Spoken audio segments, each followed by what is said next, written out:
بیت المقدس کے بارے میں میرے آقا صلی اللہ علیہ وسلم نے فرمایا یہ ہمیشہ بھی یہودیوں کے تسلط میں نہیں جائے گا، یہ میرا یقین ہے۔ دنیا ٹل سکتی ہے مگر میرے مصطفیٰ کا فرمان نہیں ٹلے گا۔ میرے آقا نے اگر فرمایا ہے تو وہ ہو کر رہے گا۔ حضور فرماتے ہیں خراسان سے ایک جماعت آئے گی، خراسان سے۔ خراسان یہ افغانستان اور ایران کا کچھ حصہ ہے جس کو پرانے زمانے میں خراسان کہا جاتا تھا۔ میرے آقا فرماتے ہیں خراسان سے کالے جھنڈے لے کر کے ایک جماعت نکلے گی اور وہ اتنی تیزی سے بڑھتی ہوئی بیت المقدس کی طرف آئے گی کہ دنیا کی کوئی حکومت اور کوئی طاقت ان کا راستہ نہیں روک سکے گی، اور وہ جھنڈے سیدھے لا کر بیت المقدس پر گاڑ دیں گے۔ تنصب بإیلیا، میرے آقا فرماتے ایلیا یہ بیت المقدس کی سرزمین کو کہتے ہیں، جھنڈے وہاں گاڑ دیے جائیں گے۔ اور حضور اکرم صلی اللہ تعالی علیہ وسلم نے یہ بھی فرمایا جب تم دیکھنا کہ یہ یروشلم بیت المقدس دار الخلافہ بن جائے، دار الخلافہ کا مطلب راجدھانی، حکومت کرنے کی جگہ بن جائے، میرے آقا صلی اللہ علیہ وسلم فرماتے ہیں فقد دنت الزلازل والبلایا والامور، حضور فرماتے ہیں تو پھر دیکھنا بڑے بڑے زلزلے آئیں گے دنیا میں۔ جب یروشلم کو راجدھانی بنا دیا جائے دار الخلافہ، بڑے بڑے زلزلے آئیں گے دنیا میں، والبلایا اور بہت ساری بلائیں پھیلیں گی پوری دنیا میں۔ یہ وائرس یہ کنٹینیو آئیں گے، یہ مت سمجھنا کورونا چلا گیا، ہاں یہ سب اب کنٹینیو آنے والی ہیں بلائیں، پوری دنیا میں بلائیں پھیل جائیں گی اور اتنے بڑے بڑے معاملات ہوں گے جن کو تمہارے کانوں نے سنا نہیں ہوگا، حضور نے فرمایا۔ اور یہ دار الخلافہ سے کیا مراد ہے؟ محدثین نے اس میں الگ الگ بحثیں کی ہیں، لیکن میں آپ کو بتاؤں 2017 میں، ابھی 3-4 سال پہلے کی بات ہے، 5 سال پہلے ان یہودیوں نے اپنی راجدھانی ڈکلیئر کر دی، یروشلم ہے، بیت المقدس ہماری راجدھانی ہے، اور سارے سفارت خانے جتنے بھی ایمبیسی ہیں انہوں نے سب وہاں پر منتقل کرنا شروع کر دیا، اور بیت المقدس کی سرزمین کو اپنا کیپٹل سٹی بنانے کا اعلان کر چکے۔ اور میرے آقا کی حدیث صادق آ رہی ہے جب وہ راجدھانی بنے گی اب بڑے بڑے زلزلے ہوں گے اور پوری دنیا میں بلائیں پھیلیں گی اور بڑے بڑے معاملات ہوں گے، اور پھر اس کے بعد میرے آقا صلی اللہ علیہ وسلم فرماتے ہیں ایک دور ایسا آئے گا کہ اللہ ان کو ذلیل و رسوا کر کے اس زمین سے نکالے گا، اور ایک امام برحق کے جھنڈے تلے مومنین جمع ہوں گے۔ پوچھا گیا وہ امام برحق کون ہوگا؟ میرے آقا فرماتے ہیں وہ میری اولاد میں سے ہوگا، اس کا نام میرے نام پر ہوگا، اس کے باپ کا نام میرے باپ کے نام پر ہوگا، اور اللہ اس کو امام مہدی کی شکل میں بھیجے گا۔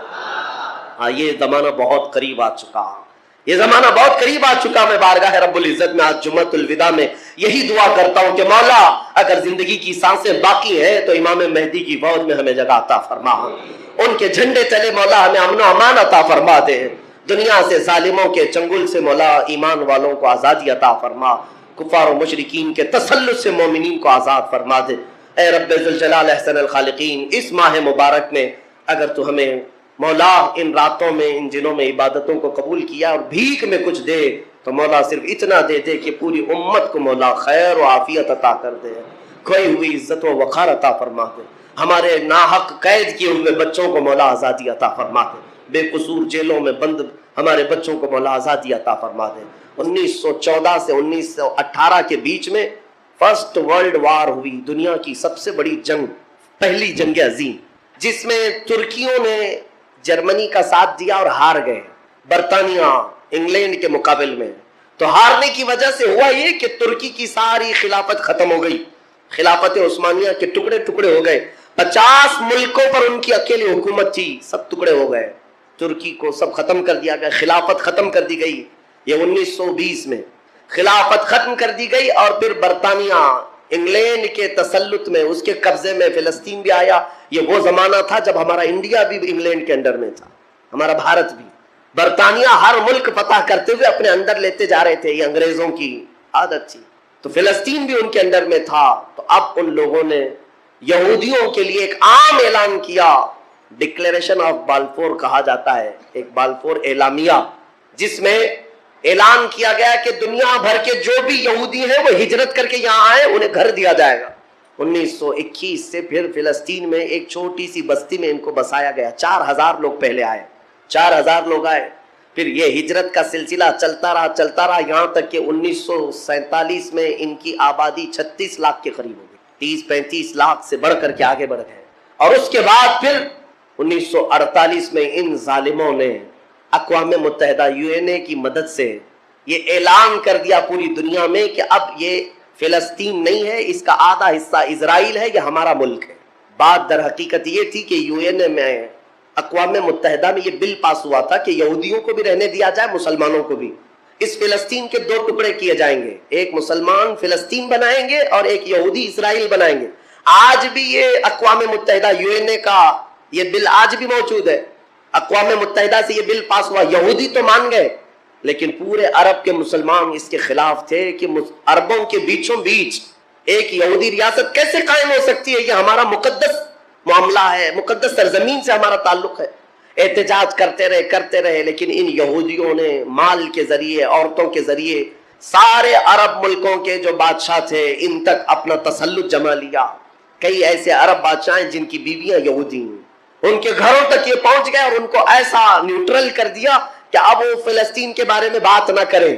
ہوا یہ کہ اسرائیل تو بن گیا لیکن آج تک فلسطین نہیں بن سکا۔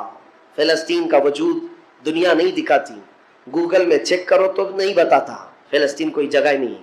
میرے عزیزوں، ہر 10 سال پر یہ زمین کو ہڑپتے آج پورا وہ ارض مقدس جس کو فلسطین کہا جاتا ہے 90% یہودیوں کے قبضے میں آ گیا۔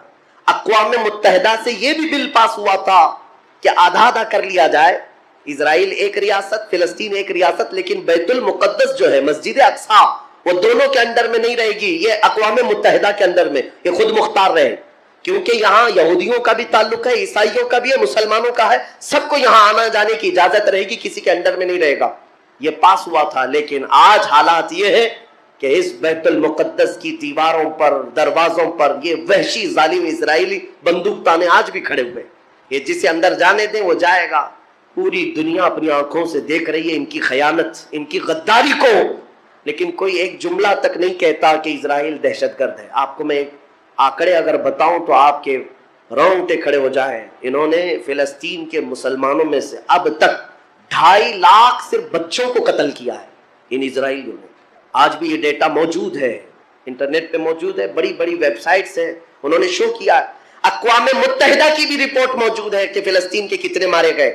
ان دونوں کی جنگ میں 24 لوگ اگر مارے جاتے ہیں تو 23 فلسطینی ہوتے ہیں، 1 اسرائیلی ہوتا ہے۔ پھر بھی دہشت گرد فلسطین ہے، آتنکواد فلسطین ہے۔ میرے عزیزو، یہ دنیا جو دوہرا کھیل کھیل رہی ہے اس کو کون بتائے گا آخر؟ وہاں جمعہ کی نماز پڑھنے کے لیے مومنین آج بھی جاتے ہیں، ان پر گولیاں برسا دی جاتی ہیں، لیکن ان جیال مسلمانوں کو ہزاروں سلام جو تلواروں کے سائے میں بھی میرے مولا کی عبادت خشوع و خضوع سے کرتے۔ میں خود گیا اور دیکھا ہوں، چھوٹے سے بچے، 6 سال کے، 8 سال کے بچے ملنے کے لیے آتے ہیں اور یہ پورے اسلحے میں لیس فوجی کھڑے رہتے ہیں۔ چھوٹا سا بچہ ان کی گن کو یوں گھماتا ہے اور مسجد میں اندر آتا ہے، ایسا لگتا ہے جیسے وہ کھلونے کو پکڑ رہا ہے۔ میرے عزیزو، یہ بھی حدیث پاک کے ذریعے سے میں بتاتا ہوں۔ میرے آقا صلی اللہ علیہ وسلم فرماتے ہیں، میری امت کا ایک حصہ قیامت تک باطل سے لڑتا رہے گا، قیامت تک باطل سے لڑتا رہے گا، اور ان کی مخالفت کرنے والوں کا ان پر کچھ بھی اثر نہیں ہوگا، اور دنیا میں کوئی بلا بھی پھیلے تو اس جماعت پر کچھ اثر نہیں ہوگا۔ صحابہ نے پوچھا، یا رسول اللہ، آپ کی امت کا وہ حصہ کون ہے؟ میرے آقا فرماتے ہیں، بیت المقدس کے آس پاس رہنے والے مومنین کی جماعت ہے۔ ان کی فضیلت میں میرے آقا نے فرمایا قیامت تک لڑتے رہیں گے، قیامت تک، اور ان کی خلاف کرنے والوں کا ان پر کچھ بھی اثر نہیں ہوگا۔ اور ہم دیکھ رہے ہیں، ارے بڑی عمارتیں ایک بم سے گرا دیا، دوسرے دن ان کے آس پاس ان کی گاڑیاں بھی چل رہی ہیں، دکانیں بھی چل رہی ہیں، بازار بھی چل رہا ہے۔ کل رات کو فائرنگ ہوئی، 50 لوگ بیت المقدس سے اٹھا کر کے لاشیں لے گئے۔ دوسرے دن جا کر کے دیکھے تو عصر کے بعد عورتیں اپنے بچوں کے ساتھ روٹیاں، سینڈوچ کھاتی ہوئی بیٹھی ہوئی ہیں۔ مطلب یہ ہے کہ نہ موت کا ان کے اندر خوف ہے، نہ ظالموں کے تسلط کا ڈر ہے۔ ہاں، یہ بھی اللہ تعالیٰ کی طرف سے ہوتا ہے کہ مولا جب کسی کا دل کشادہ کرے تو بڑے پہاڑوں سے بھی انہیں ڈر نہیں لگتا۔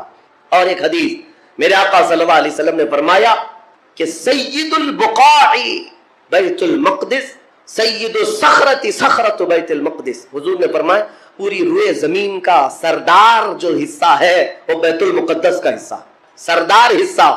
اور گنبدوں میں اگر سردار گنبد ہے تو بیت المقدس کا گنبد ہے، یہ میرے آقا نے فرمایا۔ اور حضور فرماتے ہیں، تم دیکھنا کہ اخیر زمانے میں سارے لوگ اس زمین کی طرف ہجرت کر جائیں گے، جب ایسی ہجرت کا وقت آ جائے حضور فرماتے فلزمہم، تم لازم پکڑ لینا، اس جماعت کے ساتھ چلے جانا، کیونکہ خیر پوری دنیا میں صرف وہی ہوگا اور کہیں نہیں ہوگا۔ اور آج جو حالات دیکھ رہے نا، یہودیوں کا تسلط ہے، ان کا قبضہ ہے، میرے عزیزوں چند دنوں کی بات، میں قرآن سے اور حدیث سے وقت ہوتا تو میں آج، چونکہ یہ جمعۃ الوداع ہے اور یوم قدس کے نام سے پوری دنیا آج منا رہی ہے، اس لیے میں نے تمہارے سامنے یہ باتیں رکھی ہیں۔ بیت المقدس کیا؟ اب سنو ایک اور حدیث، یہاں تک تم پریشان ہو چکے ہوں گے، اتنے پریشان ہو چکے ہوں گے کہ کبھی قبرستان کی طرف سے گزر رہے ہوں گے تو حضور فرماتے تم قبروں والوں کو دیکھ کر کے یہ تمنا کرو گے کاش اس کی جگہ میں ہوتا تو اچھا ہوتا، کیونکہ وہ فتنوں سے بچ کر چلا گیا، ہم سے پہلے چلا گیا، اب محفوظ سویا ہے، اور ہم روزانہ ایک نئے فتنے کا مقابلہ کر رہے ہیں۔ یہ کیفیت آئے گی ایمان والوں پر۔ اور اتنا ہی نہیں، اور آگے اللہ کے نبی صلی اللہ تعالیٰ علیہ وسلم فرماتے ہیں مومنوں پر جو شر کا زمانہ آئے گا وہ ایسا ہوگا کہ پوری دنیا میں قرآن کے صرف لفظ باقی رہ جائیں گے، قرآن نہیں رہے گا، لفظ باقی رہ جائیں گے، اور مسلمانوں میں نمازوں سے دوری، یہ ساری چیزیں آ جائیں گی، قرآن تک ان کے بیچ میں نہیں رہے گا، قرآن کے لفظ رہ جائیں گے۔ کا مطلب یہی ہے کہ قرآن تو موجود ہے لیکن کتنوں کے پاس ہے؟ پاس میں ہونے کا مطلب یہ نہیں ہے کہ پٹھے والا، پیپر والا قرآن، وہ تو گلے میں بھی لٹکا کر کے گھومو، اس سے کیا ہونا ہے؟ جب قرآن نہ پڑھنا آتا ہے، نہ سمجھ آتی ہے، نہ عمل کرنا آتا ہے، تو کیا یہ آج حالت نہیں ہے؟ قرآن کتنے کے پاس، کتنے لوگوں کے پاس؟ مجھے عجیب وہ مضحکہ لگتا ہے، لوگ قوالیوں میں تو جھومتے ہیں اور قرآن کی تلاوت ہوتی ہے تو انہیں کچھ نہیں اثر ہوتا، ان کو تو لگتا ہے کب ختم ہو رہی ہے، قرات کتنی لمبی کر رہے ہیں مولانا صاحب، نماز میں لمبی قرات ہو رہی ہے، قرآن اللہ کا کلام ہے، تمہیں سمجھ میں آ رہا ہوتا تو تم کو پتہ ہی نہیں چلتا کہ رکعت کب ہو رہی ہے، اکا دکا جس کو قرآن ہوتا۔ تو اللہ کے نبی صلی اللہ علیہ وسلم نے فرمایا ایک زمانہ ان پر آئے گا کہ ان کے پاس قرآن ہی نہیں ہوگا، تو صحابہ ڈر گئے، اتنا شر آئے گا ان کے پاس۔ حضور نے یہ بھی فرمایا چرواہے لوگ ہوں گے، کم ذات کے لوگ ہوں گے، لیکن بڑی بڑی عمارتیں بنا کر سجا رہے ہوں گے، سب گھروں کی زیب و زینت میں لگے ہوں گے، آرائش میں لگے ہوں گے۔ آج یہ تو دیکھنے کو ملتا ہے، بلکہ یہ بھی فرمایا میرے آقا صلی اللہ علیہ وسلم نے کہ وہ بڑے بڑے تختوں پر بیٹھ کر حکومت بھی کریں گے، وہ سب علامات آج دیکھنے کو ملتی ہیں۔ ہر چھوٹا بڑا، بڑے لوگوں کی بات تو الگ ہے، ایک چھوٹا سا آدمی بھی آج سب اس زیب و زینت میں لگا ہوا ہے۔ مسجدیں سجا دی جائیں گی اور اس میں نمازی نہیں رہیں گے، سب مسجدیں ماربل کی ہیں، سب مسجدوں میں قالین ہے، تقریباً مسجدوں میں اے سی ہے، سب آرام دہ چیزیں سب، لیکن سجدہ کرنے والوں کے لیے مسجدیں ڈھونڈ رہی نہیں۔ یہ وہ زمانہ آئے گا، نبی پاک نے جب یہ فرمایا تو صحابہ کرام رضوان اللہ تعالیٰ علیہ مجمعین جو سوال کر رہے تھے، اب ظاہر سی بات ہے، اب میں نے اتنی علامتیں جو بتائی، ڈر اور خوف لگ رہا ہے کہ نہیں لگ رہا ہے؟ ڈر اور خوف ہے کہ نہیں؟ کہ ایسا زمانہ آئے گا کہ لوگ ہم کو مومن ہونے پر تانا دیں گے؟ اور اتنا ہی نہیں، حضور نے یہ بھی فرمایا قتل عام بڑھ جائے گا، حرج بڑھے گا، لالچ کی بنیاد پر 100 لوگ ہوں گے تو 99 قتل ہو جائیں گے، ایک بچ جائے گا، اتنے زیادہ قتل عام، موتیں زیادہ ہونے لگ جائیں گی۔ اب یہ سب تھا جو شر کا زمانہ ہے، تو حضرت حذیفہ نے فرمایا یا رسول اللہ صلی اللہ علیہ وسلم اس شر کے بعد کوئی خیر آئے گا کہ نہیں آئے گا؟ حضور نے فرمایا گا ہاں آئے گا، جب پوری دنیا میں اس طرح کا ظلم عام ہو جائے گا، اللہ امام مہدی کو پیدا فرمائے گا، یہ خیر کا زمانہ ہوگا، یہ خیر کا زمانہ ہوگا۔ حضور اکرم صلی اللہ علیہ وسلم فرماتے ہیں پھر مہدی کو اللہ پیدا فرمائے گا اور مہدی پوری امت کو جمع کرے گا اور پوری دنیا میں صرف ایک کلمہ گونجے گا، لا الہ الا اللہ محمد رسول اللہ صلی اللہ علیہ وسلم۔ یہ حدیث پاک میں نے پوری سنائی جو حضرت حذیفہ رضی اللہ تعالیٰ عنہ سے مروی ہے۔ اس شر کے بعد ایک خیر آنے والا ہے، لیکن اس خیر کے آنے تک ہمیں انتظار تو ہے، یہاں تک کہ لوگ بھول چکے ہوں گے دین کو۔ نبی پاک صلی اللہ تعالیٰ علیہ وسلم نے امام مہدی کے ظہور سے پہلے جو چیزیں ہیں اس کے لیے ارشاد فرمایا کہ لوگ دین پورا بھول چکے ہوں گے، قرآن ان کے بیچ میں نہیں ہوگا، تب امام مہدی آئے۔ دعا تو ہم یہ کرتے ہی ہیں کہ اللہ تعالیٰ امام مہدی کا زمانہ عطا فرمائے۔ ہر ایک کی خواہش ہے جو امام مہدی کا ظہور اور تذکرہ سنتا ہے، وہ ایک پرچم تلے پوری دنیا جمع ہوگی، وہ دور کیسا ہوگا؟ اس چیز کے لیے تمنا تو سب کرتے ہیں، لیکن دعا یہ بھی کرو اس دور کے پہنچنے تک یہ جو شر کا زمانہ ہے، یہ جو فتنوں کا زمانہ ہے، اللہ اس میں صبر اور استقامت عطا فرمائے۔ جو اس میں سے بچ کر نکلا وہ ایمان والا ہے۔ عزیزان گرامی وقار، آج کے حالات میں اور حضور اکرم صلی اللہ علیہ وسلم نے یہ بھی فرمایا لا تقوم الساعة حتى يخرج 30 دجالون 30 كذابا، یعنی حضور فرماتے 30 کے قریب دجال آئیں گے۔ وہ جو کانا دجال ہے وہ بعد میں آنے والا ہے، وہ حدیث وہیں تک ختم نہیں ہوئی۔ حضرت حذیفہ کی جو حدیث ہے، پھر سے شروع سے میں آپ کو بتاؤں، انہوں نے کہا ہم کفر میں تھے، جہالت میں تھے، اللہ تعالیٰ نے انعام فرمایا اور ہم خیر میں آئے، اسلام میں۔ تو یا رسول اللہ اس خیر کے بعد کوئی شر ہے؟ حضور نے فرمایا ہاں اس شر آئے گا، میں نے بتایا شر۔ پھر امام میں حضرت حذیفہ نے پوچھا اس شر کے بعد پھر خیر آئے گا؟ حضور نے فرمایا ہاں آئے گا، امام مہدی کو اللہ تعالیٰ مبعوث فرمائے گا، پیدا فرمائے گا۔ پھر حضرت حذیفہ نے فرمایا وہ خیر کے زمانے کے بعد پھر شر آئے گا؟ حضور نے فرمایا ہاں اتنا شر آئے گا کہ قیامت آئے گی اور تم رب سے ملاقات کرو گے۔ یہ آخری دور ہے، یعنی یہ نہیں ہے کہ امام مہدی کے دور کے بعد پھر سب کچھ صحیح ہو جائے، وہ زمانہ لیمیٹڈ ٹائم کا ہے، اس کے بعد پھر شر آئے گا، اور ایسا شر آئے گا کہ پوری روئے زمین پر کوئی کلمہ پڑھنے والا ہی نہیں رہے گا۔ قیامت ایمان والوں پر نہیں آئے گی، اتنی بات یاد رکھو، پوری روئے زمین پر ایک بھی ایمان والا ہوگا تب تک قیامت نہیں آئے گی۔ قیامت صرف اور صرف کفار و مشرکین پر آئے۔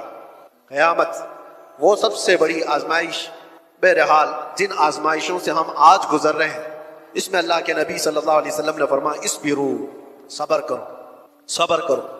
صبر دو قسم کا ہے، صبر علی المصائب، صبر علی المعاصی۔ مصیبتوں پر بھی صبر کرنا ہے، یہ آسان ہے۔ جو بڑا صبر ہے نا وہ دوسری قسم کا ہے۔ حضور پاک صلی اللہ علیہ وسلم نے فرمایا صبر کرو، صبر، مشقت آئی، مصیبت آئی، کوئی اس طرح سے گھر گیا پریشانیوں میں کہ نکلنا مشکل ہے، یہ سب اس کو کہتے ہیں صبر علی المصائب۔ مصیبتوں پر صبر کرنا یہ چھوٹا ہے، اور بڑا صبر کیا ہے؟ خواہشات نفسانیاں اور گناہوں پر صبر کرنا، یہ بڑا صبر ہے، یہ بڑی آزمائش ہے۔ دنیا تمہارے سامنے سب اوپن کر کے لائے گی، ہر چیز کھول کر لائے گی۔ ایک حدیث پاک یہ بھی اللہ کے نبی صلی اللہ علیہ وسلم فرماتے ہیں فتنے ایسے ظاہر ہوں گے تم پر، ایسے ظاہر ہوں گے کہ شام میں مومن ہوں گے، صبح کافر ہو جائے گے، صبح مومن ہوں گے، شام میں کافر ہو جائے گے۔ یصبح مؤمنا ویمسی کافرا، اللہ کے رسول صلی اللہ علیہ وسلم فرماتے ہیں۔ اور فتنوں کا ظہور ایسا ہوگا، اتنی آزمائش ہے کہ حضور پاک صلی اللہ علیہ وسلم یہ فرماتے ہیں ایک فتنہ دوسرے فتنے کو اچھا کر کے دکھائے گا۔ یہ اچھی چیز ہے، یوز کرنے والی چیز ہے۔ یہ بہت سارے لوگ ان فتنوں کو بہتر سمجھ کر کے اس میں ملوث ہو جائے، یہ سب قیامت کی نشانیوں میں۔ اب ان تمام باتوں کے بعد حضرت حذیفہ رضی اللہ تعالیٰ عنہ نے یہ سوال پوچھا یا رسول اللہ صلی اللہ علیہ وسلم، شر کے بعد خیر آیا، خیر کے بعد شر، شر کے بعد خیر، پھر خیر کے بعد شر، لیکن جب جب شر کا زمانہ آئے آپ ہمیں کیا وصیت فرماتے ہیں؟ جب جب شر کا زمانہ آئے آپ ہمیں کیا وصیت فرماتے ہیں؟ حضور پاک صلی اللہ تعالیٰ علیہ وسلم ارشاد فرماتے ہیں جو بندہ یہ کہا جو قرآن کی آیت میں ان الذین قالوا ربنا اللہ، جنہوں نے یہ کہا ہمارا رب، کہتے ہو کہ نہیں کہتے ہمارا رب، حضور فرماتے ہیں پھر اس پر جم گیا، پھر اس پر جم گیا۔ اس کے بہت لوازمات ہیں، یہ بولنا آسان ہے۔ ہم نے یہ کہا ہمارا رب اللہ ہے، اللہ سب سے بڑا ہے، اللہ سب سے بڑی طاقت و مالک ہے، یہ کہا اور اس پر جم گیا، اس کا مطلب ہے اپنے ہر شے میں یہ مانتا ہے کہ جو کچھ بھی ہوگا وہ اللہ کی مرضی سے ہوگا، اس پر جمع رہ گیا۔ پھر دوسری چیز حضور پاک صلی اللہ علیہ وسلم فرماتے ہیں وہ آخرت پر، آخری دن پر اللہ سے ملاقات کرنے کو سب سے زیادہ یقین رکھتا ہو، ان شر کے زمانے میں وہ محفوظ رہ جائے۔ دو ہی باتیں فرمائی حضور، ایک اللہ پر یقین رکھا ہو کہ جو کچھ بھی ہوگا میرے رب کی مرضی سے، اور دوسرے آخرت کے دن پر، یہ بہت اہم بات ہے۔ تم کو اگر یقین ہو جائے کہ مجھے آخری دن کھڑا ہونا ہے میرے رب کے حضور، فَمَن يَعْمَلْ مِثْقَالَ ذَرَّةٍ خَيْرًا يَرَهُ وَمَن يَعْمَلْ مِثْقَالَ ذَرَّةٍ شَرًّا يَرَهُ۔ اس کا مطلب جانتے ہو؟ اللہ فرماتا ہے جو ذرہ برابر، ذرہ بہت چھوٹا ہوتا ہے، یہ ہوا میں جب اڑتی ہوئی چیزیں ہیں نا، اس میں باریک جو سب سے باریک چیز ہوتی ہے اس کو ذرہ کہتے ہیں، وہ پکڑ میں بھی نہیں آتی، جو ہوا میں دکھتی ہے۔ کبھی دھوپ میں آپ دیکھنا دھول کے جو ذرے ہوتے ہیں اس کو ذرہ کہتے ہیں۔ اللہ فرماتا ہے تم اگر اس ذرے کے برابر بھلائی کیے ہوں گے قیامت کے دن اللہ وہ بھی سامنے لائے گا، دیکھو گے تم اس کو، اور اتنی برابر برائی کرے ہوگے وہ بھی اللہ تمہارے سامنے لائے گا۔ اس آخرت کے دن پر اگر تمہارا یقین ہو تو فتنوں کے زمانے میں بندہ بچ جائے گا۔ اللہ کی ذات پر یقین ہو، آخرت پر یقین ہو۔ میں ایک بات کہتا ہوں، حضرت محبوب الہی کے پاس ایک بندہ آیا تھا، ان کا مرید تھا، اس نے کہا کہ حضور انسان ہے، خواہشات ہے، تمنائیں ہوتی ہیں، کبھی کبھار تو گناہ کرنے کی خواہش آتی ہے، بہت زیادہ آتی ہے، تو اتنی پرمیشن تو ہونا چاہیے، تھوڑا بہت گناہ کر لے آدمی، اجازت کے ساتھ کر لے، کرتا تو ہے لیکن پکڑ ہو جاتی ہے اس پہ۔ اس نے سوال یہ کیا کبھی کبھار گناہ کرنے کی پرمیشن ہونی چاہیے، اجازت ہونی چاہیے؟ آپ نے فرمایا ہاں ہونا تو چاہیے۔ او مرید تو پھیل گیا، حضرت نے کہہ دیا ہے، لیکن انہوں نے کہا دو شرطیں۔ اس نے کہا جلدی بتائیے حضرت کیا شرطیں ہیں وہ؟ انہوں نے کہا گناہ کرنا ہے، اگر برائی کرنا ہے تو پہلی شرط یہ ہے کہ اللہ کی سلطنت سے باہر جا کے کرے، پوری کائنات اس کی سلطنت میں ہے یا نہیں؟ وَلِلَّهِ مُلْكُ السَّمَاوَاتِ وَالْأَرْضِ، قرآن میں بے شمار کئی جگہ پر اللہ نے فرمایا سارے آسمانوں اور زمینوں کی بادشاہت اللہ کی، لیکن سلطان الاولیاء محبوب الہی کہتے ہیں کرنا ہے تو ٹھیک ہے، ایک شرط تو یہ ہے اس کی سلطنت سے باہر نکل کر کے کر۔ کہا یہ تو نہیں ہو سکتا، یہ تو نہیں ہو سکتا، کہاں جاؤں گا؟ جہاں بھی جائے وہ اس کی بادشاہت ہے۔ لیکن دوسری کیا ہے؟ آپ نے فرمایا دوسری یہ ہے کرنا ہو گناہ تو اس وقت کرے جب تیرا رب سو رہا ہو۔ اس نے کہا یہ کیسی بات ہے؟ لا تأخذہ سنۃ ولا، اس کو نہ اونگ آتی ہے نہ نیند آتی ہے۔ اللہ لا الہ الا هو الحی القیوم، وہ اللہ حی اور قیوم، ہمیشہ سے زندہ، ہمیشہ زندہ رہنے والا، ہر شے کو اپنی قدرت سے قائم رکھنے والا، اسے اونگ بھی نہیں آتی، نیند بھی نہیں آتی، ہر چیز کو وہ دیکھ رہا ہے۔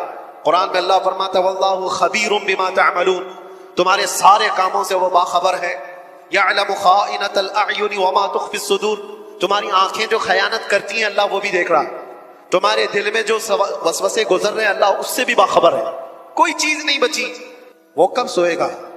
نہیں، سونے والے خدا پر تو ہم ایمان ہی نہیں رکھتے، سونے والے خدا پر ہم ایمان نہیں رکھتے، وہ کوئی اور ہوگا، 6 مہینے سوتا ہوگا، 6 مہینے جاگتا ہوگا۔ میرا رب لا تأخذہ سنۃ ولا نوم، نیند اور اونگ کا تو ادھر گزر ہی نہیں ہے۔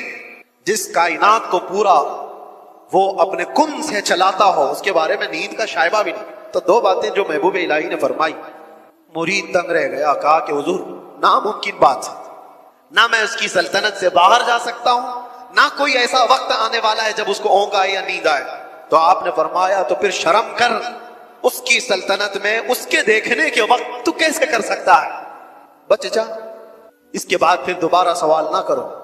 میرے عزیزوں، ان فتنوں کے دور میں، شر کے زمانے میں اگر تم بچ سکتے ہو تو یہ ایمان کہ میرا رب اللہ ہے، پھر اس پر جم جاؤ۔ اور دوسری بات حضور نے فرمایا یؤمن بالآخرہ، آخرت کے دن پر وہ ایسا یقین کامل رکھتا ہو کہ مجھے وہاں تو اٹھایا جائے گا، پوچھا جائے گا۔ بہرحال آج مجھے صرف یہ حدیث پوری بیان کرنی تھی۔ جو حالات آج پیش ہیں، لوگ اس سے گھبرائے ہوئے ہیں، نروس کہ کیسا کیسا دور آ رہا ہے، اتنے مارے جا رہے ہیں، اتنے کاٹے جا رہے ہیں، ہر جگہ ایک ایک چیز پر۔ میاں ابھی تو تم مسجدوں، خانقاہوں اور نبی پاک صلی اللہ علیہ وسلم کی ذات، اللہ کی ذات پر تنازعات قائم کرنے والے لوگوں کو دیکھا ہے۔ وہ دور بھی آئے گا تمہارے کلمہ طیبہ پر، تمہاری زبان پر لوگوں کو اعتراض ہوگا، سوال ہوگا، آ بھی گیا تمہاری اذانوں پر سوال، تمہاری نمازوں پر۔ آج یہ ساری چیزیں جو ہے آزمائش سے تم گزر رہے ہو، یہ وہ شر کا زمانہ ہے جس میں تمہیں صبر رکھنا ہے۔ اور صبر دونوں قسم کا، مصیبتوں پر بھی صبر کرو اور معاصی پر، گناہوں پر بھی صبر کرو، دونوں چیزیں۔ نوجوان طبقے کی ذمہ داری بڑھ جاتی ہے۔ میرے عزیز بچوں، میں آپ سے کہنا چاہتا ہوں یہ رمضان کا آخری عشر، آپ اللہ کی ذکر کی مجلس میں آئیں۔ خدا را رسول پاک کا واسطہ دیتا ہوں، تمہارے دو چھوٹے کندھوں پر بہت بڑی ذمہ داری آئی جو اگلوں پہ نہیں تھی، آج تم پر ہے۔ تمہاری پوری جنریشن جو بعد آنے والی ہے وہ تمہارے ہر نقل و حرکت کو دیکھے گی اور اس کو کاپی کرنے والی ہے۔ تم بزدل رہو گے تو نسلیں بزدل ہوگی، تم گنہگار عیاش رہو گے تو تمہاری نسلیں اسی طرح سے پیروکار بن جائیں۔ تمہارے ان کندھوں پر بہت بڑی ذمہ داری ہے۔ کیا میرے مصطفیٰ کریم صلی اللہ علیہ وسلم سے اتنی محبت بھی نہیں ہے تمہیں کہ اپنے عیش و عشرت کو ٹھوکر مارے ہم؟ دنیا جو چاہتی ہے ویسے نہ بن کر کے آمینہ کا لال جیسا چاہے ویسے بن جائے؟ کیا اتنی چیز قربانی ہم نہیں دے سکتے اس دور میں؟ جہاں لوگ تمہارے رب پر سوال کریں، قرآن پاک کو جلا دیا جائے، تمہارے بزرگوں کی قبریں اکھاڑنے کی بات ہو، اب بچا کیا تمہارے اوپر؟ کیا یہ دور تمہارے تاش کے پتوں پر بیٹھنے کا دور ہے؟ کیا یہ دور تمہارے شراب پینے کا اور جوا کھیلنے کا دور ہے؟ کیا یہ دور تمہارا پورا 24 گھنٹے انٹرنیٹ پر گیم کھیلنے کا وقت ہے؟ تم سے سوال ہوگا ہر گھڑی کے بارے میں، ہر لمحے کے بارے میں سوال ہوگا۔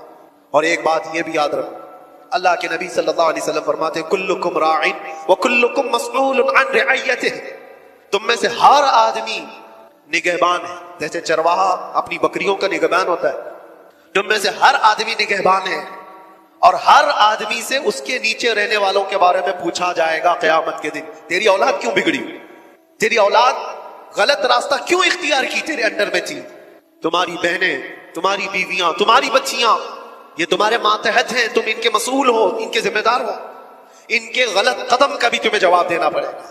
ماحول کو بنانے کے لیے تمہارے پاس بہت ساری چیزیں ہیں، اٹھو وہ گر نہ حشر نہ ہوگا پھر کبھی، دوڑو کہ زمانہ چال اپنی چل گیا، اسی لیے ان فتنوں کے دور میں